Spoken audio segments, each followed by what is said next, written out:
여러분 안녕하세요. 오늘 우리가 파헤쳐볼 진짜 흥미로운 주제는 바로 성경 출애굽기에 등장하는 고대 유물, 일곱 등잔대입니다. 흔히 메노라라고도 부르죠. 단순히 박물관에 있을 법한 옛날 물건이 아닙니다. 오늘 이 해설에서는 물리적인 황금 구조물이었던 등잔대가 어떻게 깊은 신학적인 의미로 연결되고 더 나아가 우리 개인의 내면을 밝히는 빛으로까지 확장되는지 아주 흥미로운 시각적 여정을 떠나볼 겁니다. 자, 다들 준비되셨죠? 바로 시작해 보겠습니다.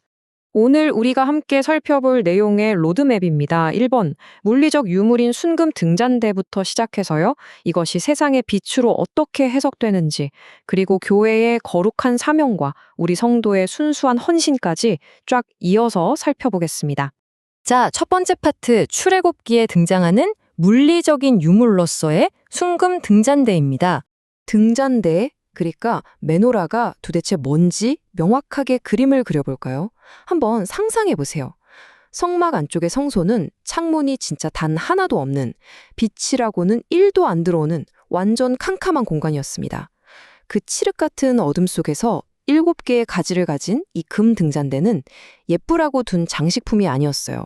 성소를 밝히는 그야말로 유일무이한 빛의 근원이었습니다. 이 완벽한 어둠 속에서 타오르는 빛과 열기를 생각해보면 정말 압도적인 느낌이 들지 않으신가요? 이 구조를 조금 더 자세히 뜯어보죠. 가운데 중심을 잡아주는 줄기가 하나 있고요. 그 양 옆으로 가지가 3개씩 뻗어나와서 총 7개의 불꽃이 타오르는 형태입니다. 근데 여기서 진짜 재밌는 디테일이 뭐냐면요. 불을 밝히는 잔이랑 꽃받침, 꽃모량이 전부 살구꽃 디자인으로 정교하게 세공되어 있다는 거예요. 살구꽃은 히브리어로 샤케드라고 부르는데 흥미롭게도 이 단어의 원래 뜻이 깨어있다라는 의미를 가지고 있거든요. 그러니까 이게 그냥 미학적으로 예뻐 보이려고 살구꽃 모형을 넣은 게 아니라는 겁니다.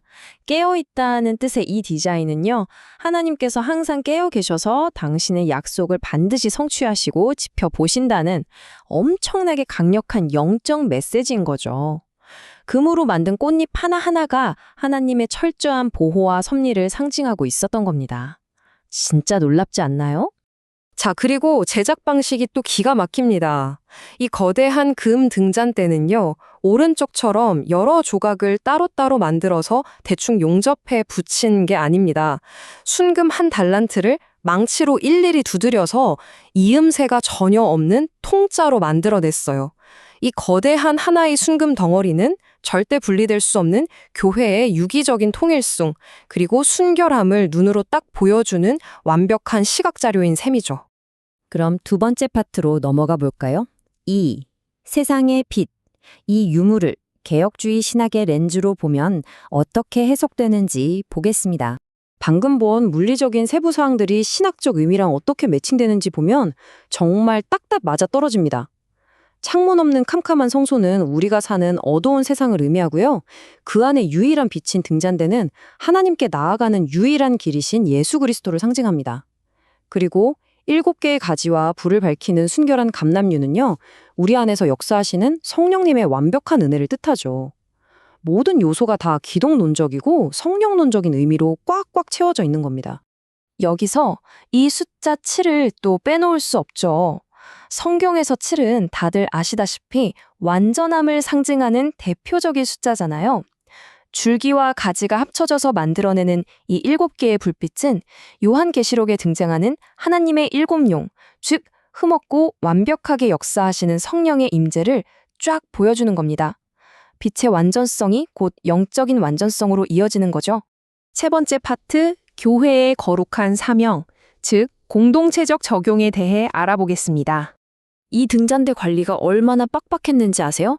제사장들은 매일 아침마다 등불 상태를 꼼꼼히 점검해야 했고 매일 저녁에는 순수한 감람류를 보충해야만 했습니다. 단 1초라도 불이 꺼지면 안 됐거든요.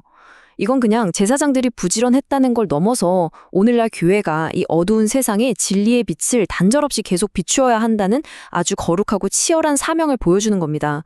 불은 그냥 놔두면 알아서 타는 게 아니잖아요.